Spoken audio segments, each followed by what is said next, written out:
Jembatan tontonan di Kelurahan Tanete, Kecamatan Anggeraja, Kabupaten Nrekang, Sulawesi Selatan ditutup total. Kata Tribuntimur.com pada Kamis 6 Februari 2025 siang, jembatan ini dalam proses pengerjaan pada bagian plat jembatan. Namun, beberapa pengendara roda 2 nekat menerobos jembatan yang saat ini dalam proses pengerjaan. Petugas PU Bidang Perencanaan Ilham mengatakan, sesuai dengan surat edaran, jembatan ini ditutup selama 50 hari. Olehnya itu, Ilham menyampaikan agar pengendara dapat menempuh jalur alternatif melalui Desa Tompo dan Desa Bolong. Sebelumnya diberitakan ditutup jembatan ini karena dilakukan perbaikan pada bagian plat jembatan. Jembatan ini dikerjakan mulai 3 Februari sampai 24 Maret 2025. Hal ini disampaikan Kepala Dinas Pekerjaan Umum dan Tata Ruang Kabupaten Nrekang Andi Sapada melalui surat penyampaian nomor 600/800/13 DPU PTTR-1/2025.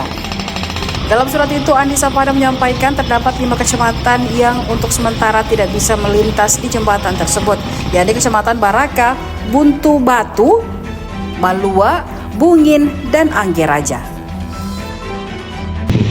Estimasinya kurang lebih sekitar 14 hari. Untuk masa pelaksanaannya kurang lebih 1 bulan. Jadi kurang lebih itu penutupannya sekitar 50 hari lah. 50 hari. Iya, sudah ada edaran dari Dinas PU jauh-jauh sebelumnya dan sudah diedarkan ke berbagai kecamatan yang menggunakan ini jembatan.